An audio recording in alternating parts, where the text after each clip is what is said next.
This kind of went with the a little bit with the Father Longenecker thing, but play this because it's a minute long. Let me dig through the pile of crap you sent me again to find out. And then we're gonna do Carnival Cruises before we go. We got to do Carnival Cruise. Okay, here we go.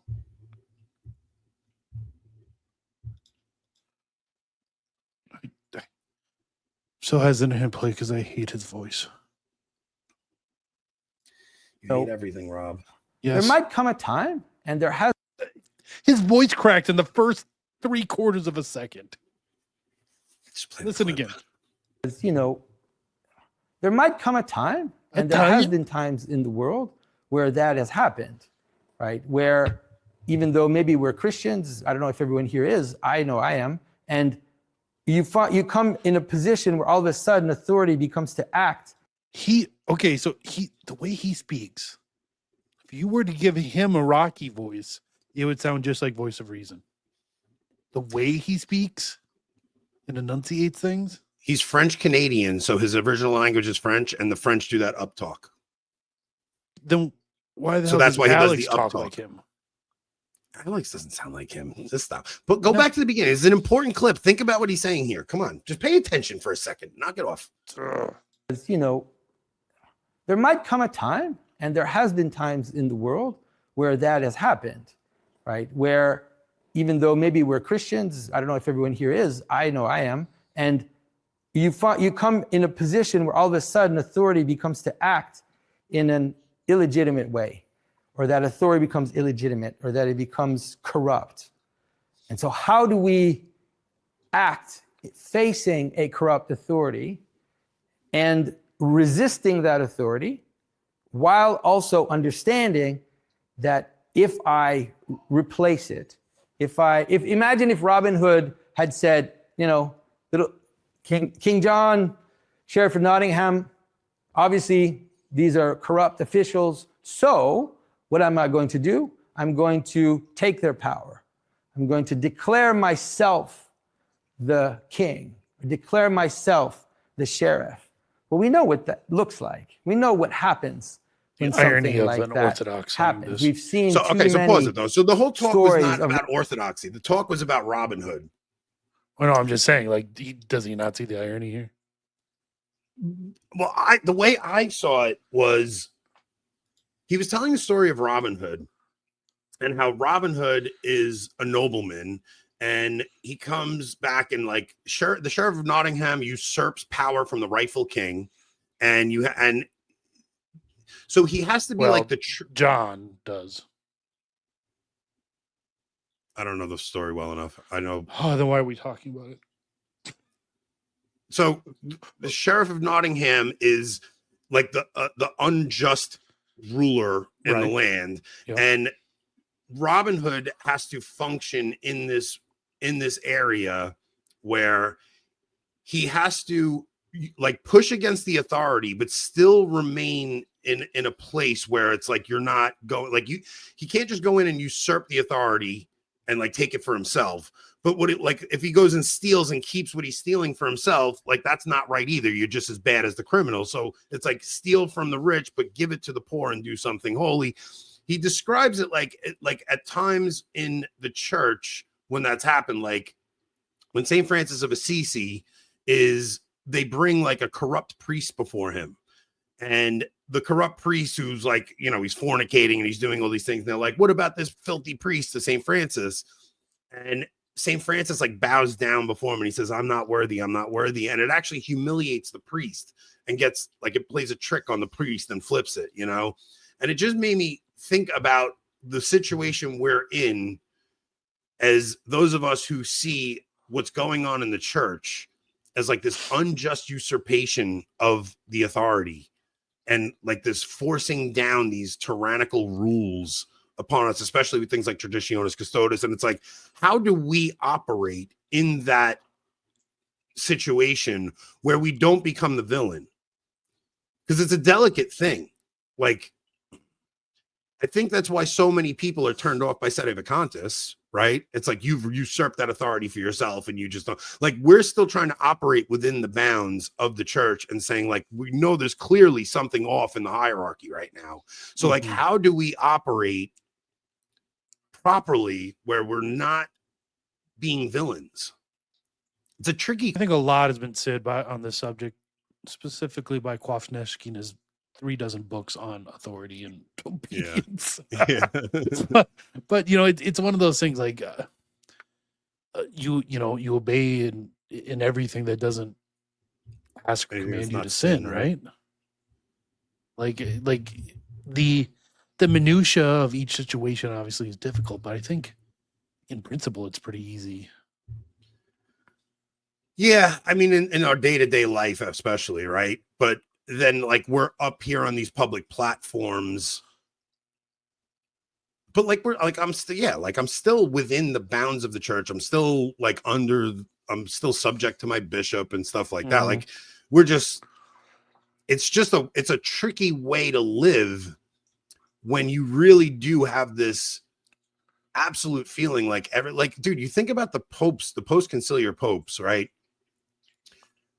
They're all ashamed of Jesus Christ. Every one of them are ashamed of the teachings of Jesus Christ.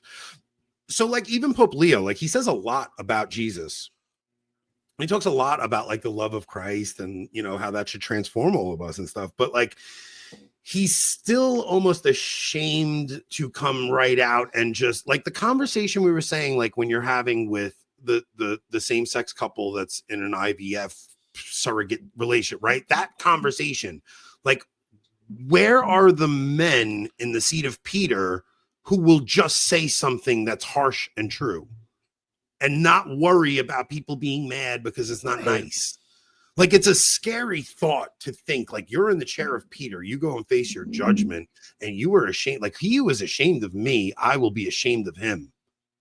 So if you guys are ashamed, like, we have popes who are ashamed of the teaching of the church. Like, at least John Paul II and Benedict stuck to, like, they were ashamed of the teaching of the church. Yeah.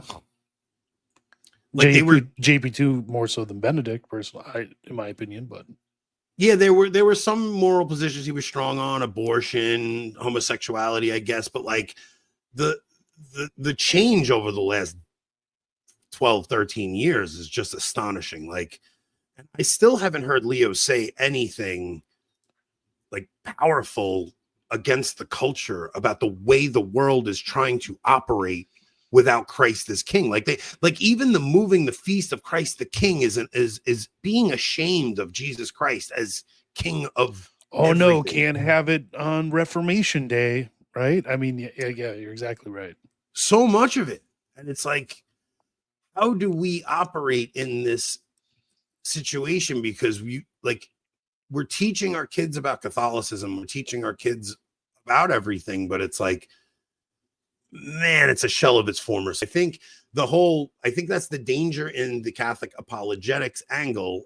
And I know it was very necessary, but it's because you did, you know, you're hemorrhaging Catholics to Protestantism because they're giving arguments and stuff. But I think all of us have just been so infected by sola scriptura and Protestantism that we think because we hold a certain like set of principle, a certain set of doctrinal things we assert to, that makes us Catholic.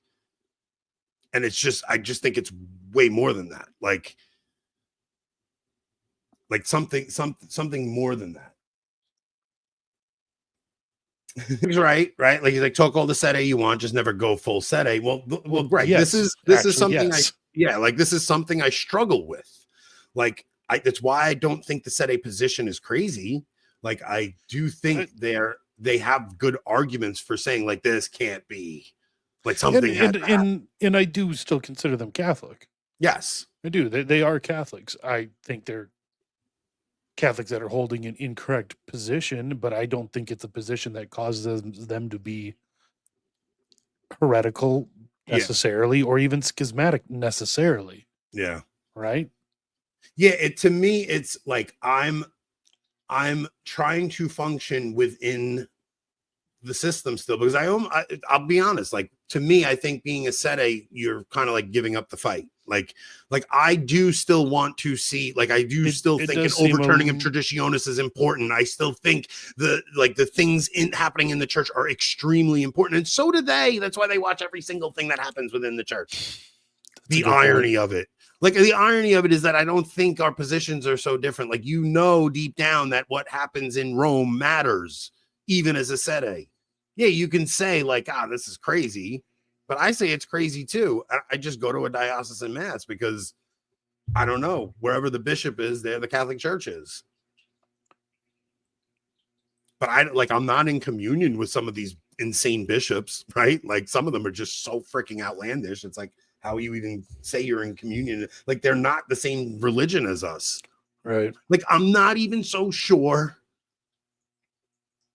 I don't want to say that. What?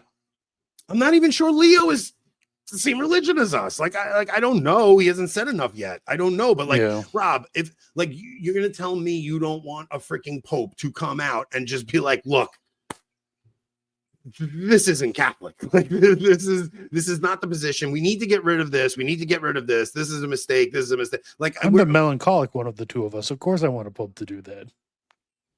I'm waiting for the melancholic pope that's going to have the melancholic dump. It needs to happen. That would be pretty epic, right? Yeah, it would. It would.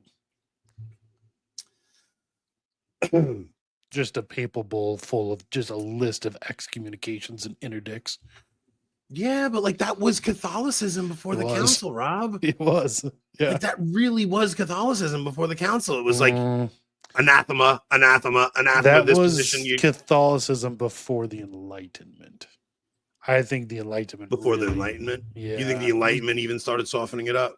Well, you have, what's his name, suppressing the Jesuits due to, pressure from the French.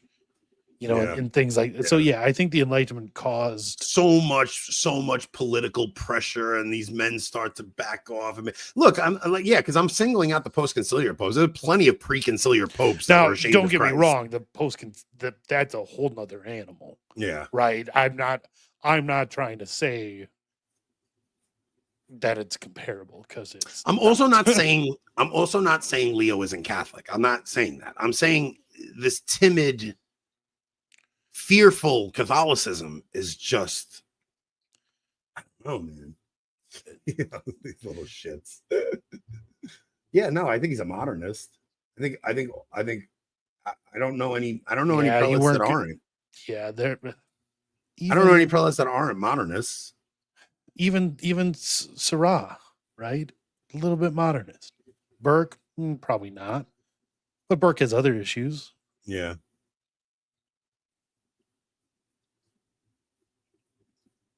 Yeah, I know. I'm in communion with them. That's not what I'm saying. I'm saying that like some of them are just so not Catholic that you're just like, what religion are you? Like when you start getting into the freaking what's his name in Chicago, like Supich, like that guy's not Catholic. No, not Supich isn't Catholic. Come on. Like Francis wasn't Catholic. No. He didn't believe the same Catholic faith you and I believe. Like, I don't, he just didn't. He might have like professed it under, like, if like pressed on it, but like, he definitely didn't teach it. There are rumors that the whole Curia is getting replaced when he's done with his vacation. I mean, that would be that. Yeah. That he's also writing an encyclical while he's there, but writing an encyclical, and he's going to pray about curial appointments. Yeah, look, let's pray for Pope Leo, man. Like he's got a very daunting task ahead of him, and he's been very cordial up to this point. And like the people saying, he's Francis's right hand man. He's going to continue the revolution. I understand that sentiment too. Wasn't.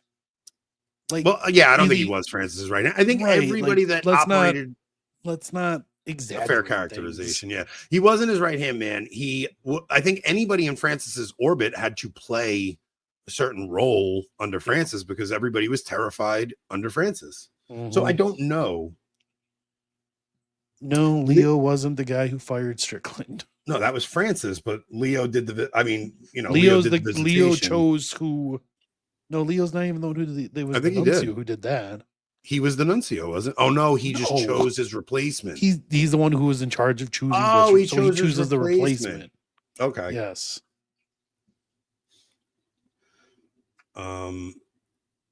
Yes, I agree. I think all of the recent popes were weak men. I think Benedict, when he came out on the loggia when he was first elected, said, "Pray that I do not run out of fear of the wolves." Yeah. Because I think he was a very fearful man. Like I think a lot of I think Paul VI was a coward. Paul VI caved into a ton of pressure. And then he comes out like Humane Vitae. Vitae. To Bugnini, I mean, that's pretty sad. That too, but like even Humane Vitae was such a weak encyclical. Like it should have been so powerful. It should have been so powerful, but there was so much pressure and nobody wants to be the guy that's like mean Catholicism was so frowned upon.